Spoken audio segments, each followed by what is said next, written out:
Hi, everybody, and welcome back to another episode of Fragrantica Talks.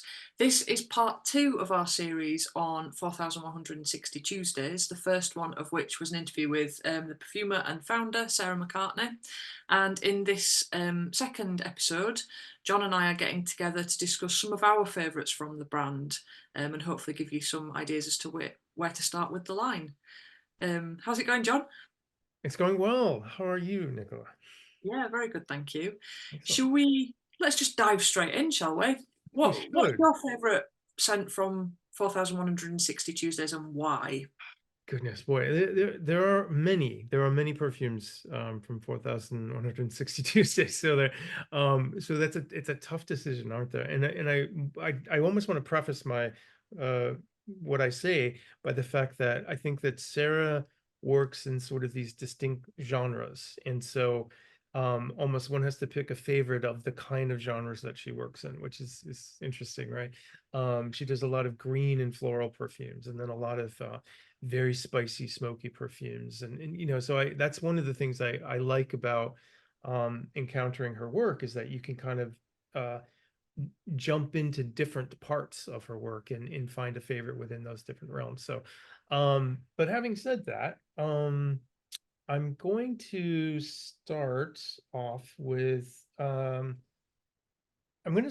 something that I got at her studio some time ago.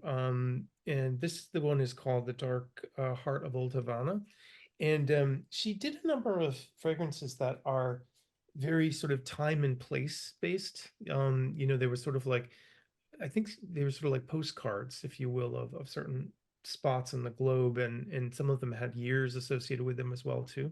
Um, this one is yeah, this would probably be up there as a favorite of sorts. Hmm. Um, an Just absolute, yeah, sorry, John, to interrupt. Just show yeah, our viewers and listeners, well, viewers, the yeah. colour of the juice in this one because the colour is amazing, isn't It it? is. It's so rich. It is. It's stunning, and it has what I love about it is it's sort of like a dark, it's sort of like a dark rum kind of color, or a kind of espresso-ish color. Um, and it's got just a hint of rosiness as well too, so it could almost be like a port wine as well too. It's beautiful, beautiful And color. that's Yeah. not coloured. That's the natural colour of the materials. Or Indeed. some fragrances, some companies add colour, don't they, to the juice to make it look more appealing. But that's actually genuinely what the colour of the materials mixed together looks like. Absolutely right. Which is adds to the appeal often, and I think uh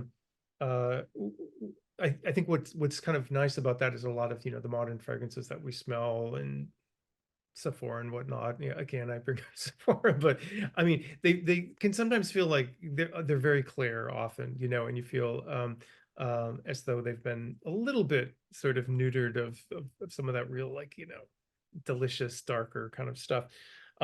What I think is so wonderful about this fragrance is it's got that what I love about certain things that lend a little bit more to or lean more to the gourmand side is it's still so balanced in terms of a bit of flowers, a bit of fruit, a bit of gourmand kind of material, and then something dark and rich like tobacco in this case, right? So there's peach, there's sugar, there's that mentioned tobacco, there's vanilla, there's a really nice kind of um, uh, something that's happening between tobacco and musk sort of merging together. um Tonka bean, a very sweet sort of a jasmine flower. It's not that jasmine that comes like right up to the top, but this sort of mixing of fruit and jasmine together into that sort of sweet floral. But it's very old world smelling. And what I particularly like in terms of storytelling is I think there is generally in the West a and it's a little bit different smelling this as an American. A lot of Americans can't travel to Cuba, and so our vision of what Havana is still based on what it was like in the 1950s before the revolution and whatnot. So it feels a little bit like what possibly things were pre-revolution, when there was tons of cigar manufacturing and there was tons of, nightclubs and all, this. So it's an interesting view of that world, and it could be what it smells like today too, but we don't know. So it's sort of like this very funny view backwards into that. And I think that might be why I was so happy to see a a depiction of it in some way, olfactorily. But Mm, this one I adore, and I've had lots of people smell it, and equally, I think people walk back into something nostalgic. It may not necessarily be Havana, but something that feels kind of old world to them. mm. This is And a real, tobacco, of course, is that enduringly um, attractive sort of scent, isn't it?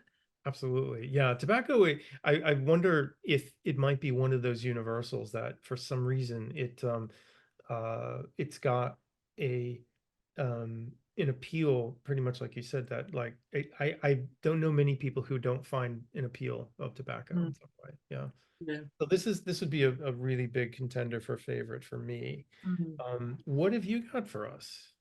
So my favourite, and yeah, I think so. There's two that are in very close running, but I think the one that I've had for longer and worn more is Complicated Shadows. Mm, So this is a really lovely um, sort of conjunction of vanilla, really a really lovely rich vanilla. And I went through the longest period where I thought I didn't like vanilla scents because it was the kind of the really synthetic-y, just vanillin things that I was smelling. yeah.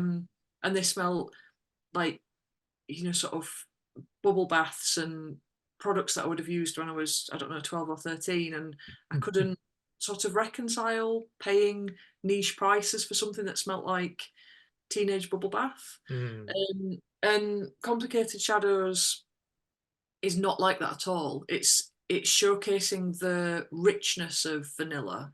Um, it has that sweetness too, but it's more talking about the range that that material can have. And what I really like about this one is the very effervescent lemoniness with which the scent opens, which I just didn't expect. Um, it's kind of it opens sort of sunny and bright and summery even, and this is actually a really good vanilla to wear in the summer. I wear it a lot in the summer. And then it gets moodier and darker as the different tones of the vanilla come through, and then there's some orris I think in there as well to give it some more shade. mhm, And I don't particularly gravitate towards orris, but I really like it in this. There's a mhm, slightly papery facet to it. mm, Um, and it is sort of evocative of kind of rain clouds on a sunny day, and the kind of drama of that, and you get mhm. the sort of shafts of sunlight in the lemon, and then the orris and the vanilla giving the kind of the tone and the shade and the depth to it, and If it's I just so could valuable. interrupt you for a minute, because it's interesting what you're saying about vanilla, because that's a hard thing to depict in a way, like, because vanilla to me is so um is so generally like positive and happy, and like there's, it's very hard to kind of have it be part of a melancholy composition. Oh, well, but partially melancholy, kind of like what you're describing is complicated, interestingly. Yeah, yeah, And yeah, yeah, which, exactly. what a curious kind of way to use vanilla, right? Mhm. Yeah. Yeah, and I think that's what really attracts me to it is the fact it is complicated, and I Mm, always think perfumes that have some shade in them, their lighter aspects are more evident. Kind of I think you need that contrast, whereas something that's just all sweet or all light or all upbeat, mhm, tend to get a bit tired of them because they're a little bit sort of relentless. Whereas this, because you've got the mhm, bright and the dark and the up and the down and the tension between those different facets, it gives you this real sort of drama and yeah, tension, I think, which I just really enjoy. And at the same time, it's just a really good companion, particularly in the warm days, because the lemon kind of controls the vanilla, and the orris as well actually does the same. So you've got almost like two anchors to the vanilla. One's a kind of weightless anchor in the citrus, and one's an earthier, grounded anchor in the orris, and the vanilla sits Mhm. between them. It just Mhm. really, really works. Mm.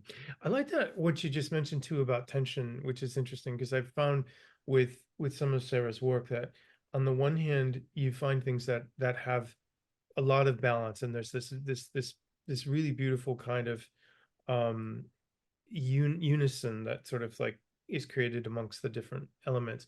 But then there's a balance that's actually very tension filled in some of them, right? Where things are precariously held together, to create just enough balance, but just barely, which is interesting, isn't it? As a sort of compositional technique. Yeah, sort of almost like a kind of compositional, almost like brinkmanship. Is like, how far Yeah. can we push this before it'll fall over? Right, right. That's good. That sounds like a wonderful fragrance, yeah. Yeah, I love it. So yeah, what's your next pick? Okay, my next pick. Sarah does some really wonderful things with I don't want to call it just incense, but things that evoke smokiness or a feeling of yeah, something between smoke and incense. And there's one that she's made called the Big Smoke, which as you might imagine has a kind of smokiness to it. Which I really like a lot. Let me give a little spray here. Yeah, this is very lovely, and it's and I'm not sure if you and I were speaking about this, and I'm just going to I wanted to um refresh my memory on some of the elements in here, but this is a curious one because this was the one actually that I had some debate with some friends about because um to my nose, this is very much a cardamom perfume. Then this is, and she's done an interesting thing of mixing a very dark patchouli with cardamom and like a little bit of cashmere and some other things in here. And some people smell it and it's so like nicely mixed together, very thoroughly mixed together that it could smell just like smoky woods, right?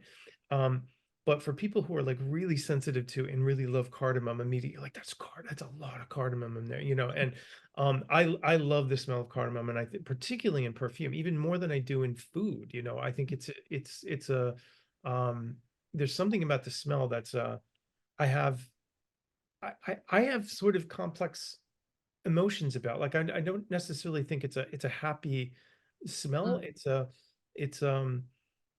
it's something that's just a compelling smell, I guess. And here it almost feels to me like cardamom has been thrown onto an open fire and it's starting to just go spark in a sense. But what I do particularly like is that it does have that element of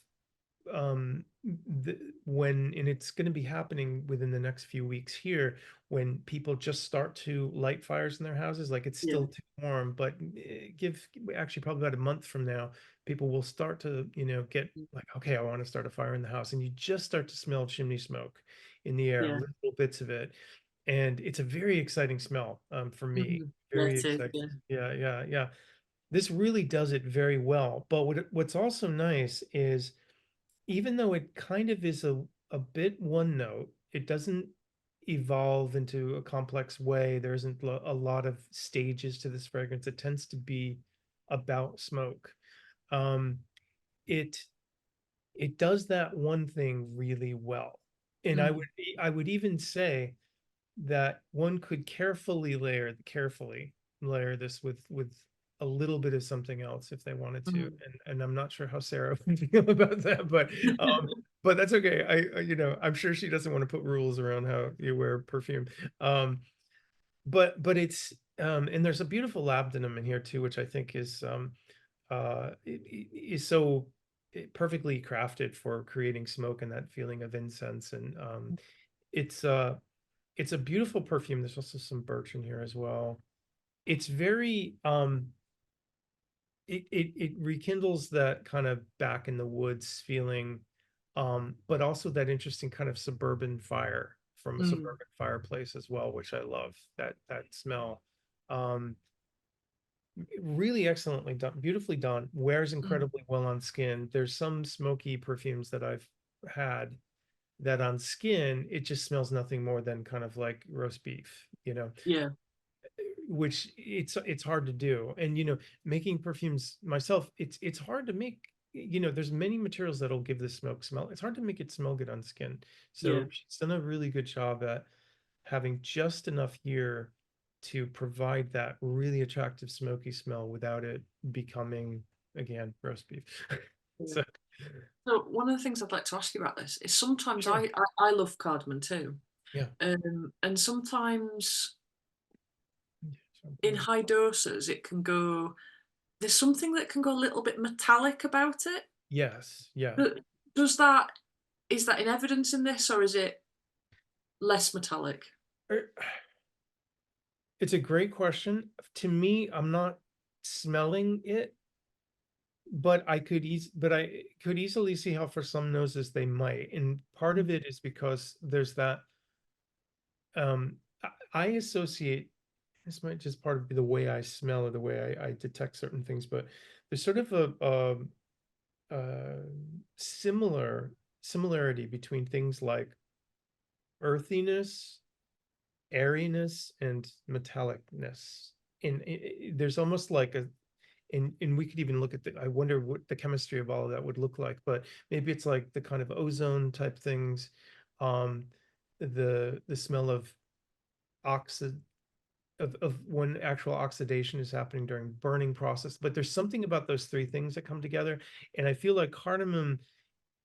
When I've smelled cardamom, I'm smelling one of those three things in there. It's like that aeration or that like burning smell or something, and or that smell of like the flint of something metallic. So I definitely know what you're talking about, and I've mm, smelled that before.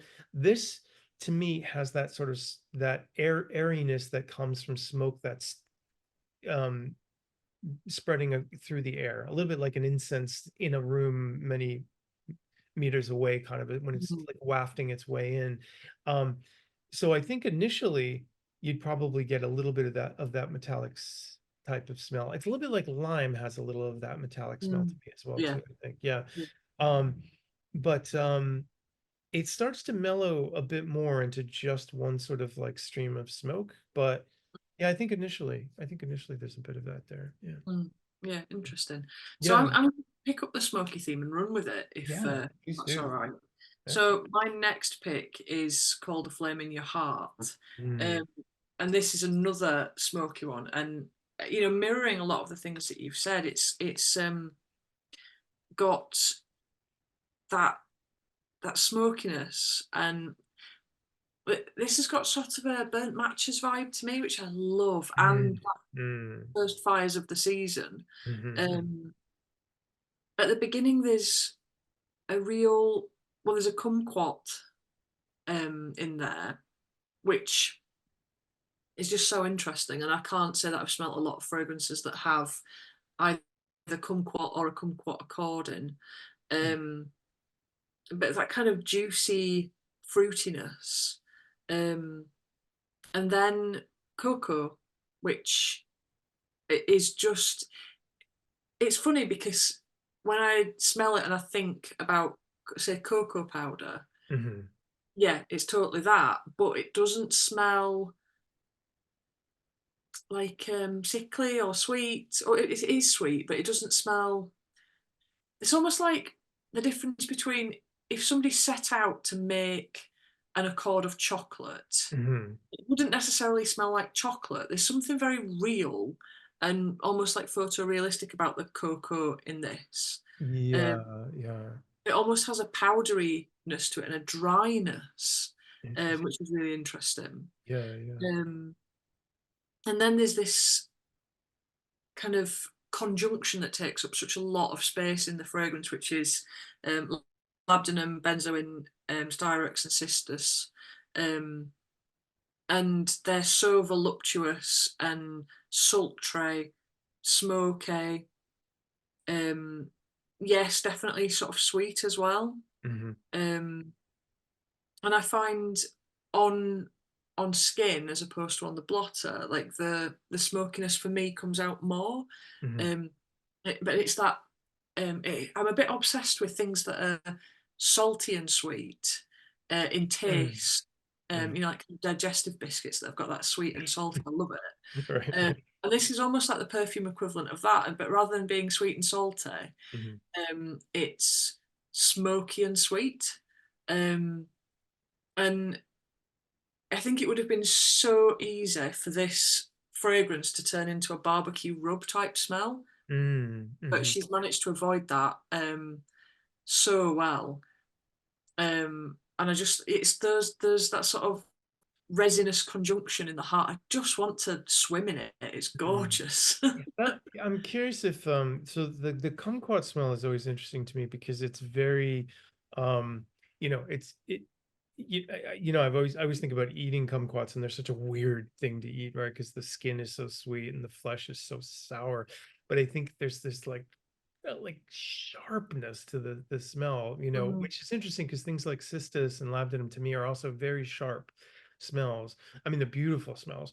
Um, do you think there's like a textural kind of a play between, because like you mentioned the powdery cocoa, and then what I would imagine are kind of these sharp, almost like spiky kind of resins and citruses in there. Does that come to play, or do they just sort of merge together, or how does that work out? Yeah, no, I think there's definitely textures at play in this for sure. The Hmm. kumquat for me gives a sort of almost like a watery juiciness. There's a definite sense of there being um like what watery sounds almost derogatory because it sounds like it's watered down. I don't mean that. I mean a sort of Hmm. a wetness, a sort of Hmm. moisture in there. Right. Um and that is a nice counterpoint to the sparky kind of cocoa, the Mm. powdery, um, almost kind of like there's something a little bit incendiary about it. Like you know Ah. how flour mills used to blow up all the time because of the flour dust in the air. It smells a Yeah, bit yeah, like yeah. cocoa might ignite at any moment, and I That's think that's amazing. because of the resins that are sitting next to it too. Yeah, yeah. Um, and there is that kind of that sort of they are sharp, the resins, but they're also very round and very sort of voluptuous somehow. They're very That's interesting. Which is, it's funny because that I love the almost paradoxical, but I absolutely know what you're talking about. But you know, because something can be sharp and round at the same time. It's funny, yeah, especially something like labdanum or cystis. Yeah, like yeah. It's yeah. such an interesting perfume and um one that I just think comes alive on skin, Mm, lasts incredibly well. Like it's one of those that's just that's an all dayer for sure. wow, Um that's the amazing. performance is great, and yeah, I mean, if you want a fragrance for bonfire night or things like that, that is an absolute must. Yeah, the sort of it'll keep you warm during the first, the sort of first cold nights where you Mhm. go out and you think, oh, there's a sort of real um, coldness in the air, sharpness in the air. Yeah, This pairs perfectly with that time of year. it's That fantastic. makes me feel like a little hedgehog when I burrow into a pile of leaves. Oh wow, that's amazing. That sounds great. That's excellent. Yeah, it's really high up on my list of favorites. Is that one? Really like it. So another very big favorite of mine, which I love, and it's as I was mentioning before, I think she does very different types of work. This is the one called Ealing Green, and as you might imagine, that I mean, even though um, we're talking about a place, the word green in the title, though, it does give us a clue here. Yeah, this is far more about sort of a spring or summer depiction in a sense, and the profile is very interesting. It's to me is very much a geranium kind of a perfume, and but what she's done here is mix geranium together with violet grass, like kind of or green leaves, a lot of green leaves. There's just a little bit of a hint of thyme herb in here, just barely perceptible.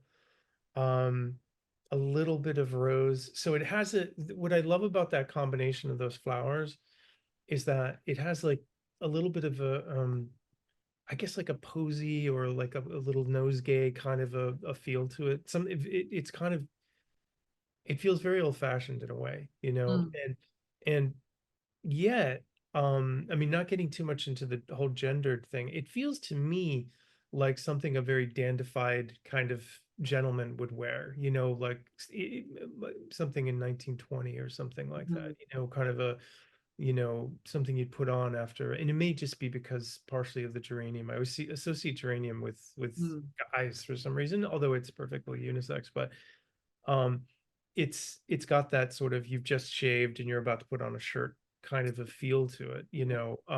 And I like that she's kind of ventured in that territory of creating something that's like um very floral, but to me very much about like the morning, about from I associate it with getting ready, getting dressed.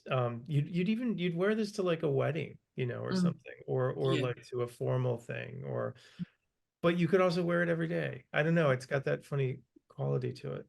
yeah. Um, I used to own a small bottle of this, mhm, and um, to me, it wasn't. It didn't end up becoming one of my favourites because of mhm. that sort of, yeah, exactly what you say. Like, it kind of, it is a dandified gent who's Yeah.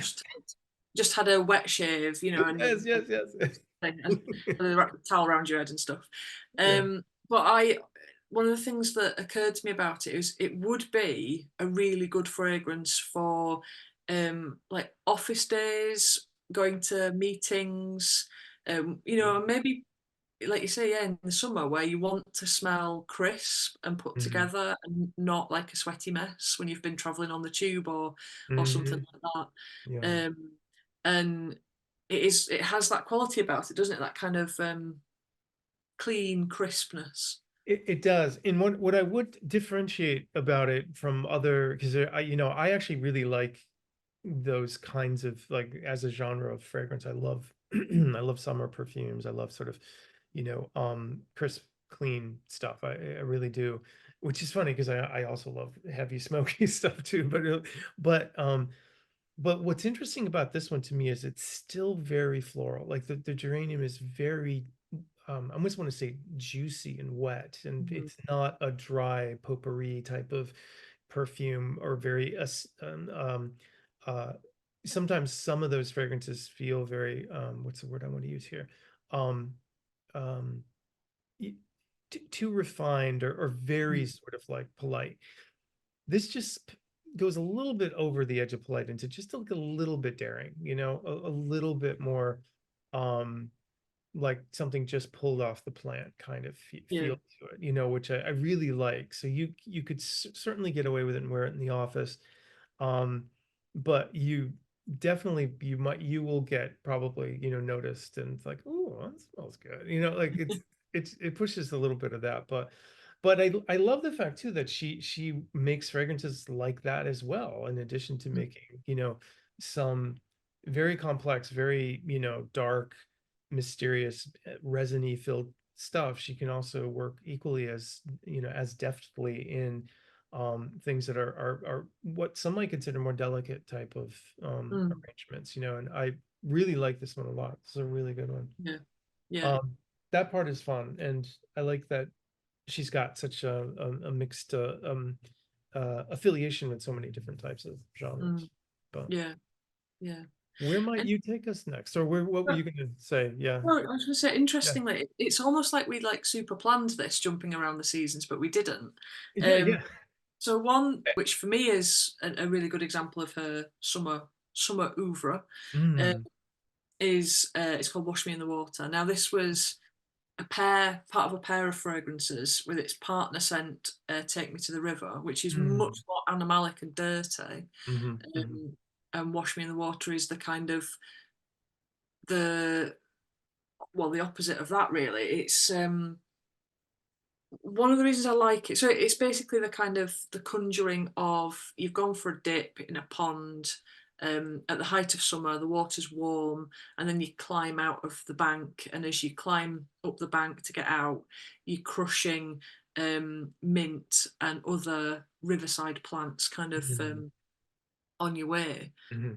Um, but it has a lovely kind of minty vein, that kind of open, expansive feel to it. Hmm. Um, but one of the things that I love about it is that Sarah seems to understand that those types of smells have a warmth to them.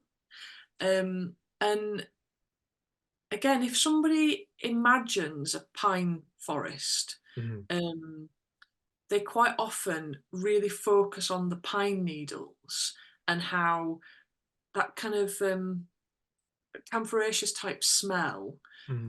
that sharpness, that austereness, um, and they forget about the loamy warmth of the soil.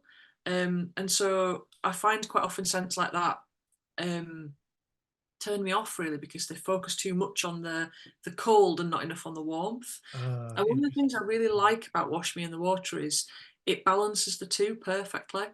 So there really is a lovely um, and whether I don't know whether it's sunshine, whether it's warm soil. It's not so much a it doesn't really smell of earth, but it just has this kind of this shadow of warmth in there Hmm. that is reminiscent of sunshine on warm soil or on vegetation or something like that. It's interesting you mentioned that too, because when, I remember growing up, we had a patch of peppermint that, um, and of course, but mint just grows like a weed, once it's established. And it, of course, peppermint has usually associated with a very cooling type smell. But the reason it grew so successfully, and it created such lovely peppermint, it was in a spot that just was, the sun bore down on Mm, it like relentlessly all day. And I remember I would walk over there in the summer and the plants would be hot. They would be mm, so, and I remember thinking there was a very particular smell. It would start to emit a little bit of the smell. And it's a very different kind of smell. To me, it's sweeter. It's, mm. it's greener. It's not just that cool, icy, cocktail type of mint smell. Yeah, There's a very different character, like what you're describing there. It's a very yeah, different yeah. take on the same smell. Absolutely that. Yeah, Yeah. and somehow she's captured that, and I think Yeah. it's masterful. Really, it's really interesting. Oh, that sounds fascinating. It really Mm. does. And it's another one that it's very delicate. It's very Hmm. nuanced. It has a watery kind of almost aquatic feel to Hmm. it, but it lasts really well. Yeah. Um, and I spray this on, and it for me on my skin, it lasts all day, and it doesn't feel like it should. It feels like it's too delicate, and you think, oh, it's going to disappear in a couple of hours, but actually it doesn't. It's tenacious too. That's so interesting. Yeah. Mm, That's a hard thing to do, mm, really, to make something that's that fresh in a sense, but also has a nice echo throughout the day like that. yeah, That sounds lovely. Yeah. yeah. Very So nice. yeah, have you got another one for us? I do, and I believe this is one that you like as well too. But one called "We're Not Out of the Woods Yet," which I am a big fan of, and this one is quite interesting because it has an element in it that I like a lot, and I think you had mentioned you have interest in as well too. It's called Mitiatar, which is a for those who aren't aware of it, I'm sure some Fragrantica folks are. It's a very particular smell, and I think some people love it, some may not, but it's a tincture of earth or clay, and it's usually made in India. I have a coworker who is from India, and I asked her to get me some when she was there last time, and so I have this nice, precious, wonderful Mitiatar, which I will do something with someday, or just smell it as it is because it's beautiful. But it's oh boy, is this an interesting smell and a curious thing.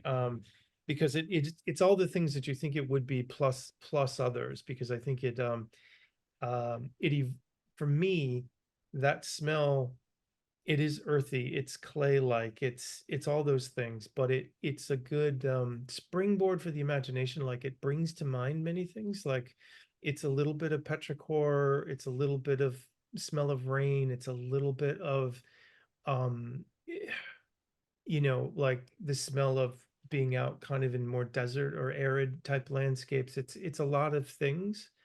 And uh and what she's done is she's added some woody notes, some vetiver, amber, and then a very interesting note of apricot to it as well, which in this case, I feel like the apricot note just perfectly merges with this mitiatar, and it create, like, I don't know what happens there, but it's like this union forms between the two, and they just bring out facets of each other that are just crazy. Yeah. You wouldn't almost imagine that the Mitiata would have a fruitiness to it. Yeah, You know, right. when you put the apricot with it, it gives, not that it gives it a fruitiness, but it kind of draws out that fruitier Yes. aspect. Yeah, exactly. And I've had a hard time even, and actually it's kind of nice to talk to you about it because I've worn this and I've had a hard time verbalizing what I like about it. And even when I smelled this at our studio, I was so drawn to this, and I didn't know what it was about it that I was drawn to. And I'm still trying to understand it, but I think that what you said there about the apricot sort of pulling out some of the, that's why I feel like this mitiatar is like it's like a blank slate. I mean, it has that earth and clay smell, but it's almost begging to be accentuated into other areas in some way, which is what makes it such a fascinating perfume component. And it would be so interesting to see it used a little bit more in the perfume world because Yeah. it's it's so curious. It's so curious. There's really not a parallel to it. I mean, I guess it, if you're gonna find something, it's a little bit on the woodsy side, but there's more to it than that, really. Yeah. But Yeah. yeah, but It's got yeah, that kind of, you know, like a clay court, you know, like a kind of clay tennis court or something like that. yes, yeah, that's a good, right, It's good, got that after rain, you yeah, know, yeah, sprinkling of summer rain. Such a warmth to it. yeah, And it's almost, you know, the sort of fragrances that smell a little bit otherworldly or a little bit mm, yeah, mythological somehow. mm-hmm. It puts that in my mind. Yeah, I guess this is what's so interesting about this, and maybe this is what's so interesting about perfume in general, right? Is that there are these kind of landscapes that are coming to my mind, and I'm I can't really place them because they're not places I've been before. Yeah, This is what's yeah, interesting. It's like I'm picturing, I don't know, it's like somewhere in the middle of Arizona, or like somewhere like deep, really far south in Morocco, or you know, or spots that don't have a location. I don't know where they are, but something that's kind of sort of arid, but there's still like, water around and fruit growing and things like that. And but it is sort of or maybe it's like a city that was, that's been long abandoned, millennia ago, that we just read about in books, that yeah, type of, it's got yeah. that feel to it. Yeah. But it could also be Yeah. extraterrestrial too. It could Yeah. be like the smell of the moon. You know, it Right. could Right. Yeah. be the city on the moon that it smells of too. It's Right. so Right. interesting. Yeah, Yeah. absolutely. I love that take on that too, right? That this is it's not even, yeah, it's not even an earth-based fragrance, right? Yeah, exactly. Like, why do you assume it's from Earth, John? Right? Yeah, it's a great perfume, and I think I love how mysterious it is, Yeah, and yet it's so compelling. Like, I'm really drawn into it like crazy. yeah, So yeah, it's a wonderful thing. yeah. Um, Super interesting. tell me, what if you got another you'd like to talk Yeah, about? so this is my last pick. Sure. This is one of the ones that have been released relatively recently. Mm. So Honey Jasmine Karma. Um, Mm. as you might imagine, it's got jasmine, karma wood, and the 4160 Tuesdays special honey accord in there. Mm. Um, totally vegan as well. Like bees are not bothered by this. Oh, very good. Okay, that's nice to know. Some folks like that. Yeah. Um, and it's, yeah, again, it's another one. It's like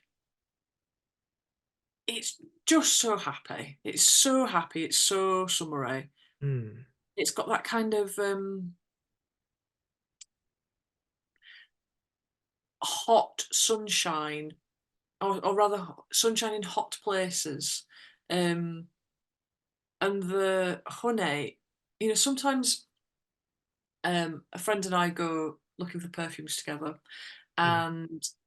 and she's really funny with honey because she always says that it smells a bit like wee on her skin, or That is can good, can actually. often smell like wee on her Right, skin. right, right, right. Um, but this honey, it's like you've just gone to a jar of honey and opened it. And I think as well, honey can sometimes be quite animalic. Oh God, yeah, no, absolutely. I think it can, for me, it can very much be. In fact, I have that funny, I get that tickly sensation from the honey Mm, smell in my mouth, which I don't know what it's called, but which to me is a very animalic mm, feeling or reaction or something. But yeah, yeah, indeed it is. this smells, yeah, like a jar of really nice floral honey. Mm, Um, like mm, a kind of jasmine honey. right. If the bees were only fed on jasmine, like it's quite um intoxicating and Yeah. quite um addictive, um, sweet over the top, all those things that are, and yet it just works. Yeah, it's really compelling. The And the honey is so rich and and satisfying. the smell of jasmine is like, what can you, like, is there a way you can describe it or what it like feels like or something? Or, is it a particular kind of jasmine or in your, uh, Well, again, it's not too indolic. mm, It's got a creaminess to it, oh, that's um, interesting. and a kind of there's hints, and not like loads and loads and loads, but there's definitely hints of a kind of what I imagine like a honey ice cream. Hmm. But I think the jasmine is really contributing to that, but by bringing a kind of fleshiness to it and a sort Hmm. of a creaminess. Um, and the jasmine is sort of buzzy, but without being. Sometimes you get those white flowers that just get you right between the eyes, and Mm, they're really yeah, like they kind of just hum, and yeah, that yeah. can be too much for some people. It's not like that. The honey is the bit that's doing the driving, and the Mm. jasmine is bringing a sort of um, a summery, fleshy roundness to it. Is it, would you Without, call it sort of sexy in a way? It sounds a bit, or not, or is it, yeah, it does, yeah, I definitely think it could be. yeah. Um, It and sounds a bit like it. Yeah. it's got a sort of like almost like a self-care feel. Like Oh, if you're interesting. Yeah. having Okay. Yeah, yeah, if you're one of those people that gets really depressed by the weather, yeah. particularly in the UK when we're going to see drizzle between about now and next April, um, Oh no. putting this on Yeah. would catapult you back to summer and Yeah. daylight and sunshine. Right. Um, and so rather than, I mean, I do think, with honey and jasmine, there is a sort of an attraction element there that is quite, or can be quite sexy. But Mm. at the same time, there's something about this which feels like it would be the scent that you put on to be confident, not necessarily to attract somebody, but to feel confident in your own skin, or to Oh, sure. feel sunlight in the depths of winter, or to just feel uplifted. Um, Right. and it's just lovely. It just, and so different, each of the scents that I've mentioned and the scents that you've mentioned as well, that they're so different from one another. Yeah, yeah, yeah. I was There's gonna such a say, range there. yeah, and this one sounds like completely its own creature altogether, from what you described. It sounds wonderful though. Yeah. It's really interesting, and one that I find sort of has a sort of fascination to it that is Mm. um yeah, It's it's quite dark. fantastic. Yeah, wonderful. Do you have any more for us? I've just got one more I want to mention just quickly. And it's a curious one. This will be, kind of, I think, a nice one to kind of round us off here. This is one that I believe is a bit of a kind of sleeper favorite. A number of people said, yeah, a lot of people like it. But I think it's more like some people really like it. And this is one called Inevitable Crimes of Passion. It's an odd one. This is another darker juice one. And we return a little bit to some of the woodsy profiles that she's had.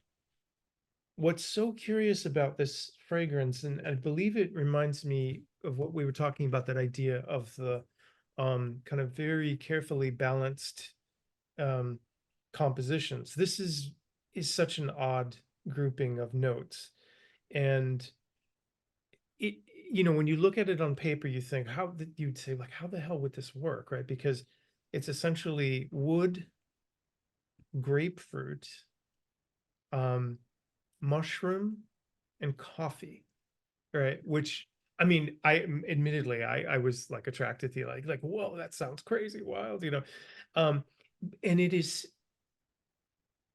again, you're compelled by this very strange grouping of things. So it has this really organic quality, obviously, like logs and that mushroomy smell. And the mushroomy thing I should mention is not very strong. It's more like um it's loamy. It's like kind of bits of, more like a bit mossy, I'd say. It's not like just pure, mushrooms that have been, like chanterelles or something like that, which is lovely, but not necessarily, perfume smell. Um, but that bit of coffee and grapefruit, it what there's a thing, I'm not sure if this was available in the UK, but there's a kind of a drink here, which was like, my father loved this stuff, and it's very hard to find now, but it was called birch beer, and it was a and sometimes a soda that was made with, like, it's like a root made out of roots that are cooked together, a little bit like root beer, or like a very, it was almost used like medicinally, sort of, but it had a very, like, um sort of like ginger beer, a little bit, that kind of Mm.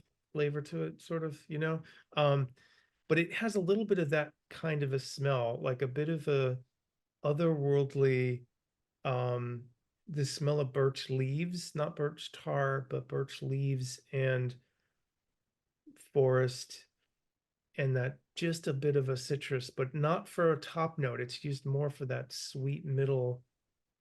And it's just such a curious, odd, organic smelling fragrance, which it's a funny and interesting one to end on, because it's definitely one of her weirder ones. Yeah. Yeah, and it's funny because I seem to like her weirder ones and then some of her more gentle ones, but I'm really drawn to it. And I would say it reminds me a little bit of, for those who are those playing at home, it's got a similarity to that there's that fougere, that Parfum d'Empire made called Wazumba, which it's a coffee, I think it's a coffee and tobacco based in fougere, which it's got that kind of similar interesting kind of use of coffee. But this doesn't overtly smell of coffee either. This is it starts to this is one of those perfumes where all the things mixed together, a whole new element is created out of them. You can't really piece the things out separately. She definitely made a separate new element, bigger than the parts. Um, I think I think yeah. you've touched on something there which is almost worth exploring a little bit, in that this is one of the beautiful things about small indie houses, Mhm. is that creative freedom to explore weird, eccentric, wacky fragrance notes, fragrance profiles, and particularly with small brands like this, they're unrestrained by um, the the drive for creating for profit. Now, I'm not saying that small indie brands don't need to be profitable too. Of course they do, because Right, otherwise they wouldn't exist. right. But the the kind of the drive for profit is, in some brands, it kills the creativity, because Mhm. so some brands, they will set up purely with the desire to be sold on. So everything is about the bottom line. Everything is about what do we make, that is going to sell. How do we get the biggest profit margins? And you see that a lot. It's why, or it's one of the reasons we see so many Baccarat Rouge clones Yeah, and things like that, is because sure, sure. companies are going, we want a slice of that pie. We know that sells. Let's Right, make our version of it. Whether they admit it's a dupe or not, whether they admit it's inspired by or not, right, that's what happens. right. Now, with what my experience of smaller indie creators like Sarah is, that actually that desire for a slice of that pie is much less than the desire to create something artistic, to satisfy a creative urge, to make something because they've had a conversation with somebody that's inspired them. And I'm not super naive, and I don't think that like niche is always better. I don't think that there's no creativity in the designer world, because of course there is. But Mm, I think if you are looking for something really specific, something that's really personal to you, something that really evokes a certain moment in time, you're more likely to find that. If you can't find it on the high street, you are more likely to find it in a smaller brand that is driven by this creativity than mm. you are in one of the kind of mid-sized brands that are driven by profit. Do you have, Yeah, how does it resonate with you, John? no, this is some great. I love all of the points you brought up, and it's interesting because it speaks to a lot of the models that brands have to use in order to work. And I agree, like if you are, in some of the larger brands, they do in order to for their economic model to work, they're focused on some very specific things.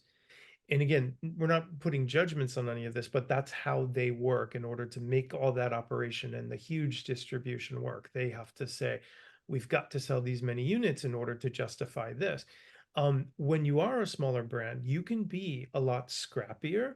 You can, if something works, you can sell as much as you want of that, or you can say, that's not a good idea. I want to switch and do this. The other thing that's interesting is you may have an event, for example, where a material comes to you that you get in a certain size that you can scale to use to make X amount of bottles and sell, which a larger house doesn't have the ability to do. There's no way that they economically can afford to put good jasmine in every bottle. Like it wouldn't work for their economic model. Like they have to buy so much jasmine in order to do that. And the math doesn't work for them. It can work for an indie perfume house, and they can say, well, all right, I'll make a little less money on this one, I'll make a little more money on that one. So I think that it sort of works in the opposite way too, where um, you can get some stuff from small brands where the sort of quality of what you're getting, and at least in terms of like um, the the sort of preciousness of ingredients and things like that goes exponentially higher because it just works out easier for a smaller brand to be able to do that. And so that might be the thing that some people are missing if they're not smelling and letting themselves smell some niche work and realize that, wow, there's some really rare and interesting ingredients in Mm, here that I'm not yeah. able to smell in some of the larger store perfumes.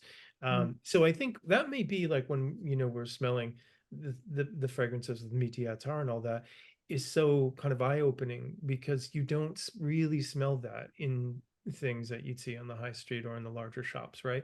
So I really love when people will sort of find their way to something like 4160 Tuesdays, and they will, all these new synapses are being opened up in their brain because they haven't really smelled this stuff before. yeah. Yeah.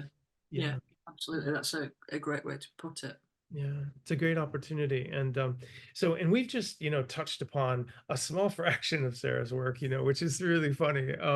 There's so many, there's a lot of perfumes that she's made over the years. And that's what I think is fun about exploring her line of work, is that there's so many different, like I said initially, I think there's many different entry points to what she's done.